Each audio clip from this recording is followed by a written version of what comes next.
Hey folks, Jimmy here, aka Palette of the Dead. Welcome back to the channel and welcome to the latest issue of Warhammer 40k Imperium magazine. Now, as per usual, if you like these videos, hit the like button, subscribe to the channel if you haven't already, and of course drop a comment down below. Love hearing about from you guys, and it goes a massive way to help the channel too. Now, this week's issue we're on issue 62, and it's a paint issue. Nothing fantastic. We do get two pots of paint. We get Evil Sunz Scarlet, fairly decent for red edge highlighting, and we get Calgar Blue, decent for mostly blue edge highlighting. Yeah, that's about it with it really. Personally, I'm probably not going to get around to using that one very much. Evil Sunz, maybe, who knows. But yeah, no, they can come in handy. Into the issue we go though. First off, we're greeted by the Space Marine veterans. Only those Space Marines with decades of experience in the Scout, Reserve and Battle companies who have performed legendary deeds of bravery may become honoured veterans, earning the honour of being promoted to the first company. To be one of this number is to be an exemplar of the chapter. Space Marine veterans have mastered all forms of warfare and served in every battlefield role. Whether they are required to hold ground against hordes of slavering tyrannid monsters, storm a heavily defended fortress, battle lumbering alien war machines, or fight duels with live Dukari blade masters, the veterans of the First Company are more than equal to the task. So, with your veterans, they are kind of regularly attached to other Space Marine forces, and very, very rarely do you get a whole force of just veterans going into battle. While they are connected to other Space Marine forces, they utilise a lot of their knowledge and kind of perform as a hero that inspires the other battle brothers to kind of fight even harder, so they can maybe join the ranks of the veterans as well. And they are really, really cool. They also have their own unique armories, and they get to basically pick whatever they want from the chapter armories as well. So, and they can use whatever they want, and have a bit more fun with it, which is really, really cool. They also have some extra adornments to their armor as well. So these unique kind of gauntlets, often the little crest. They sometimes have the little attachment on their backpack. Different helmet and a little bit more kind of adornment, and sometimes a shield even as well, which is really, really cool. But yeah, really, really good stuff, and quite nice to see as well. Then we can find out more information about other versions of the veterans as well. So there are, for instance, the Terminator veterans, Sternguard veterans and Vanguard veterans. So if you're unfamiliar, Terminator veteran and the Terminator armour is the most impervious plate ever created by the Imperium. The ancient technologies required to recreate it are highly restricted, and only a handful of Forge Worlds are capable of constructing it. One shoulder pad on each suit bears the Crux Terminatus, a sacred cross-shaped icon that is said to contain a fragment of the Emperor's armour. Then the Sternguard veterans are masters of ranged warfare, with all manner of Space Marine guns. They bring to war a range of specialised ammunition types, all suited to different foes. Some are designed to defeat heavy armour, others to poison, and others to contain superheated gas that burns through cover and can slay the foes who thought that they were safe behind that cover as well. And then there are the Vanguard veterans. Vanguard veterans are mobile assault troops who use their jump packs to blast from foe to foe, wielding all manner of heirloom power weapons, relic blades, thunder hammers and lightning claws, and they make mockery of the thickest enemy armour and toughest alien chitin with their strikes. Each kill they make is a celebrated act that honours their weapons' machine spirits, as well as the battle brothers who bore them into battle in the past. Sternguard and Vanguard veterans often compete to kill more foes and secure dangerous duties. So, a little bit of friendly competition between your Sternguard and your Vanguard veterans. Both pretty cool ideas behind them as well, so they have that uniqueness to them and stand out a little bit differently from all the others. And then we move on to the greatest Necron hero of them all, the Silent King. So, last of the Silent Kings, Shatterer of the Star Gods, Bringer of Unity. These are all but a few of the grand titles earned by Zareth, the ruler of the Necron race. And I will apologise if I keep on pronouncing that name wrong, because I will, in all honesty. He has returned to the galaxy determined to restore his race to glory. There are few beings in the galaxy who possess the might and wisdom and vision of Zareth, last of the Silent Kings. During the nightmarish transition of biotransference, Zareth emerged with the finest of all the bodies gifted to the newly forged Necron race. His neurological and sensory architecture is more advanced than any flesh and blood equivalent, and his android form is mechanical perfection on a level that no sentient race could hope to replicate. His mind remains more wholly his own than that of any other Necron, for he did not endure the perils of the Great Sleep, which drove so many of his kin mad. So, the Silent King, the grandest of all Necron heroes, worthy of mini of its own. Not shown in these pages. An absolutely fantastic mini though, I must admit I really do like it. It's one of the coolest ones out there. Really good bits and pieces. A little bit of information about what he arrives on. So he does utilise a construct which he goes to war in, and it's empowered by a caged shard of Nadira Zafa. Yeah, probably said that very, very wrong. And it's all crafted essentially using the Catan's flensed necrodermis.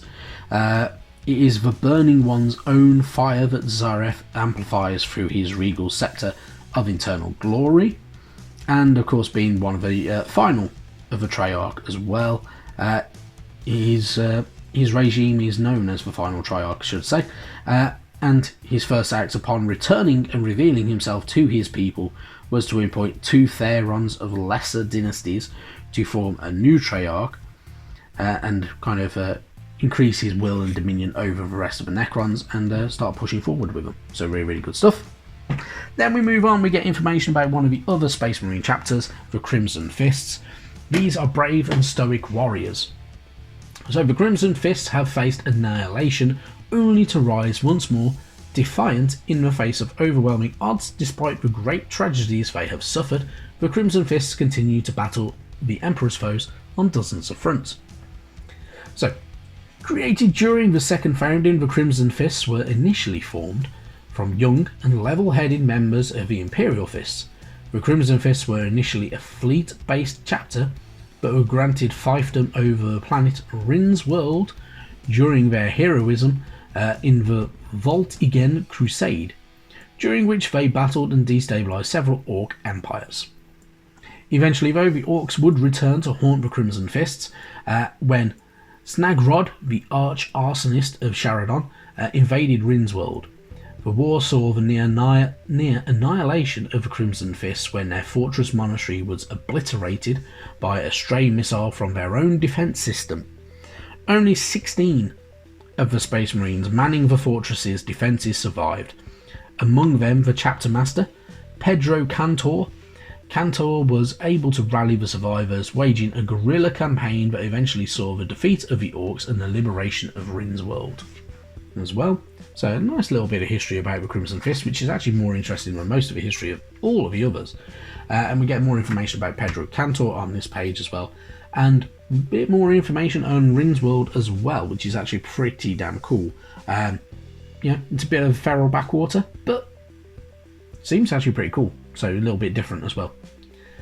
Then we find out more information about one of the other Ultramarine heroes, Uriel Ventris.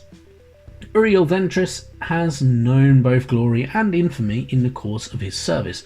Since his elevation to the rank of captain, he has been banished from his chapter, only to be returned to duty upon completing a punishment penitent crusade that restored his honour in the eyes of his brothers. So, a little bit different there. And he is also kind of running the 4th chapter as well, so really, really good stuff. And pretty cool. He's a bit of a unique hero, a little bit different, and yeah, not too bad. Not too bad at all. We also get information about one of the chief librarians of the Ultramarines as well, Varo Tigurius. Probably said that wrong as well. Varo Tigurius is a figure of mystery, possessed of knowledge that goes far beyond the towering data stacks and myriad scrolls of the Ultramarines Librarius. Regarded with awe and fear, he has always stood apart from his brothers. So one of the other major psychers within the Ultramarine ranks, and one of the few that is kind of knowledgeable enough to utilise of the magical properties that he has within it. So really, really good stuff. We get a pretty decent story about Recrux Terminatus as well, going on about the Angels, Deathwings, and much, much more. So yeah, really, really good stuff. It's quite nice and quite interesting to read through as well. So pretty cool stuff, and finding out a bit more about the Terminators. One of the longer stories as well that we've had for quite a while within the pages. So definitely worth having a read through and getting yourself up to speed with some of the other 40k lore within its fiction.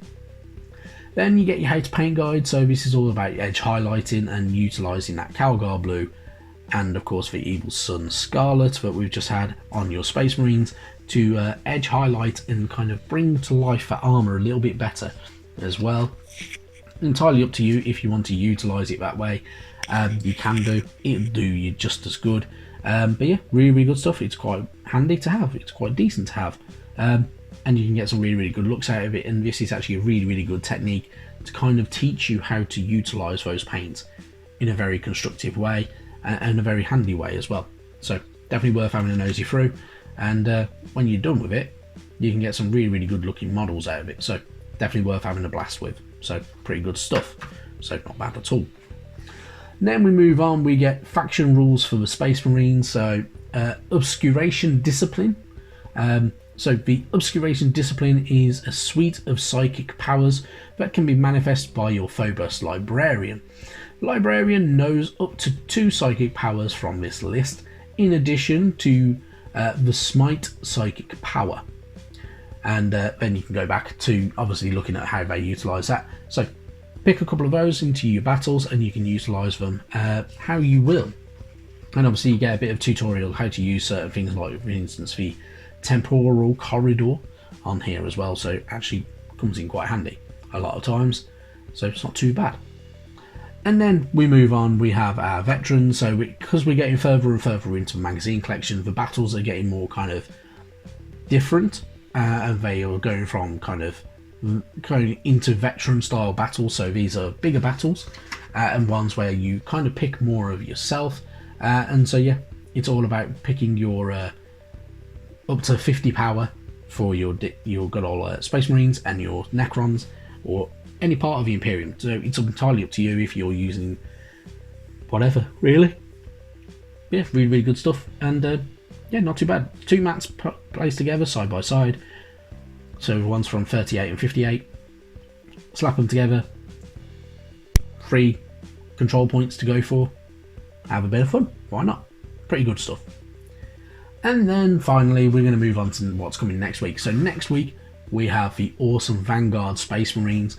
Really, really cool stuff. I'm looking forward to getting my hands on these guys. They look pretty damn cool. And this is part of the boxes that we're going to get over time. Really, really good models. I really, really like them. There's something unique about them. Yeah, really, really good stuff. And then issue 64, we get the Necron Death Marks. Also really, really good models. Of course, we technically had them all before because the Immortals also make the Death Guards. So if you're not making Death Guards, or you've made the Death Guards already, you can make the Immortals now. Entirely up to you. But yeah, really, really good stuff, and pretty damn cool. And obviously there'll be some updated painting guides, data sheets, and much, much more as well. Happy, happy times. With that said, I'm going to leave you to it. Thank you very much for watching, and I'll see you next time. Bye bye now.